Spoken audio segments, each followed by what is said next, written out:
14-year-old Sky Hibble triumphs on the soccer field and the ski slopes of New England, but often gets caught up in the what-ifs when it comes to school. I always think about the what-ifs. When we have like a big test coming up or like a big project, especially with tests, like if I'm not feeling super confident with the subject that we're learning, it's like stressful because then I think that I'm gonna do bad on the test and then it's gonna like affect everything, like grades and then like high school and then college. While feeling a little bit nervous is normal, Sky has dyslexia, and like many kids who learn differently, her world is sometimes filled with anxiety.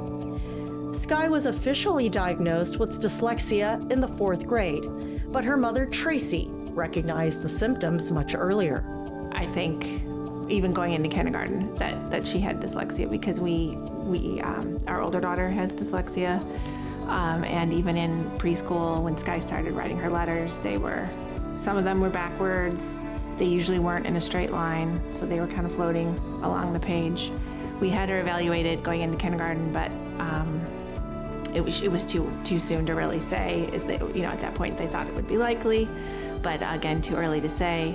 Tracy hired a trained reading specialist, but without an official diagnosis, Sky wasn't put on an individualized education plan until the 5th grade after she was reevaluated. That's when her in-school services kicked in. I get like graphic organizers for MCAS and like essays that we do. I get extra time if I need it on like quizzes and that stuff. They don't take off points if like I have a grammar or spelling error.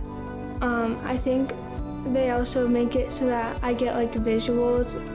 After-school tutors are hired when needed, and Sky and her mother have found unique ways to tackle her academic challenges at home. So when Sky was learning her math facts, she would bounce on the trampoline while I would shout out a math fact for her to remember or for her to learn. It really helps me since I'm like an active person, like doing a physical thing and trying to learn them helps me remember them better than just like sitting down and like reviewing flashcards or something.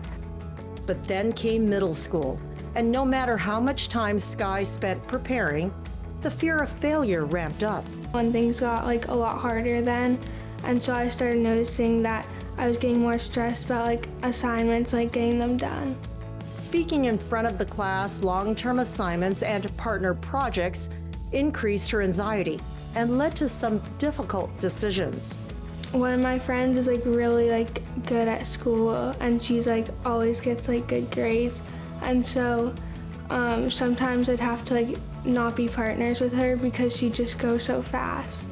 Tracy noticed changes in Sky as well.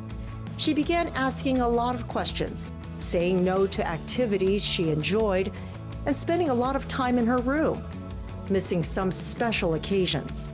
I remember we were celebrating my mom's birthday, and Sky was, doing the math problems because she just had to get it done. It was like such a stressor, and really couldn't just kind of enjoy your life until you get that done and move on, That's when Tracy realized to succeed, Sky needed to make room for other things in her life. Time on academics is one thing, in school for a dyslexic kid, but then when you come home, you're doing it again. It's like you're running 2 marathons in one day, the regular academics and then coming home and doing more is, I feel like, a lot, because she wants to have a balanced life, and the sports really are an important piece of that, and time with friends and things too.